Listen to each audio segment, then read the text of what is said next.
যারা dry fruit খেতে একদম ভালোবাসেন না বা খেতে পারেন না, অনেক বাচ্চারা আছে যারা ড্রাই ফ্রুটস খেতে চায় না, তো তাদের জন্য এই ভিডিওটি।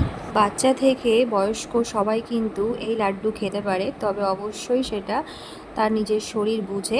নমস্কার সকলকে, আমি নিবেদিতাস হোম কিচেনে আপনাদের সকলকে স্বাগত জানাই। তো দেখুন, আমি এখানে নিয়ে নিয়েছি অনেক ধরনের ড্রাই ফ্রুটস। আপনারা আপনাদের পছন্দ মতো যে কোনো ড্রাই ফ্রুটস নিতে পারেন। আমি এখানে নিয়েছি কাজু, আমন্ড, নিয়েছি 2 রকমের কিশমিশ, পামকিন সিড, আর নিয়েছি পেস্তা। সব কিছু কিন্তু 25 থেকে 50 গ্রামের মধ্যেই রয়েছে। আমি এখানে আমন্ডটা আর কাজুটা একটু বেশি পরিমাণে নিয়েছি, মোটামুটি 50 গ্রাম মতো, আর বাকিগুলো কিন্তু 25 গ্রাম করে আছে। আর যেখানে কিশমিশের কথা, তো সেখানে কিশমিশ আপনাদের ইচ্ছা মতো অনেকগুলো দিতে পারেন, কোনো অসুবিধা নেই, কিশমিশ খাওয়াতে কোনো অসুবিধা নেই। আর একটা জিনিস যেটা আমি দিয়েছি সেটা হচ্ছে খেজুর। এবার আমি কড়াইতে ঘি গরম করে সমস্ত ড্রাই ফ্রুটসগুলো হালকা করে ভেজে নেব। অবশ্যই কিন্তু গ্যাসের ফ্লেমটাকে হালকা রাখতে হবে। তারপরে সমস্ত ড্রাই ফ্রুটস ভাজা হয়ে গেলে তারপর আমি এখানে দিয়ে দিচ্ছি নারকেল কোড়া।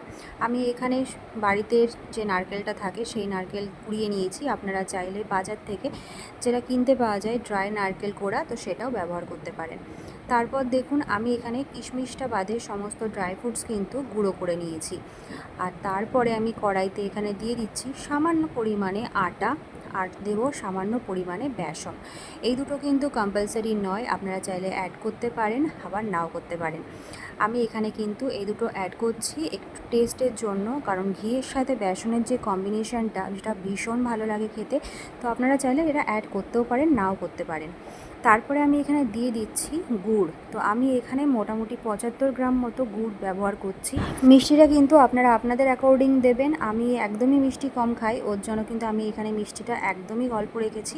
আপনারা এখানটাতে কিন্তু গুড়ের পরিমাণটা অনেকটা দিতে পারেন। তারপর আটা আর বেসনটা ভালো করে ভাজা ভাজা হয়ে গেলে, গন্ধ ছেড়ে আসলে, আমি একটু একটু করে জল দিয়ে কিন্তু ওটাকে মিহি করে নিচ্ছি। তারপরে যে ড্রাই ফ্রুটসের গুঁড়োটা করে রেখেছিলাম সেটা দিয়ে দিচ্ছি। তার মধ্যে কাজু কিশমিশটা আলাদা করে রেখেছিলাম সেটাও দিয়ে দিলাম, আর সাথে কিন্তু খেজুরটাও, অবশ্যই খেজুরের আটিটা আগের থেকে বেছে রাখতে হবে, সেটাও অ্যাড করে দিচ্ছি। এই সময় কিন্তু গ্যাসটা আমি অফ করে দিচ্ছি। তারপর মিশ্রণটিকে ঠান্ডা করে নিতে হবে, তারপর হাতের সাহায্যে লাড্ডুর আকারে গড়ে নিতে হবে। আমি এই সাইজের বানিয়েছি, দেখো। আর এই লাড্ডুগুলো কিন্তু একটু নরম নরম হবে। তো আমি এই লাড্ডুটা নরমই করেছি, কারণ আমি বেসন আর আটাটা ব্যবহার করেছি। আর ড্রাই ফ্রুটসের যে ড্রাই লাড্ডুটা হয় সেটাও কিন্তু আমি আপনাদেরকে বানিয়ে দেখাবো নেক্সট ভিডিওতে। তো অবশ্যই আমার চ্যানেলটিকে সাবস্ক্রাইব করবেন, যারা যারা এখনও সাবস্ক্রাইব করেনি অবশ্যই চ্যানেলটিকে সাবস্ক্রাইব করে পাশে থাকবেন। আর ভিডিওটি কেমন লাগলো অবশ্যই জানাবেন।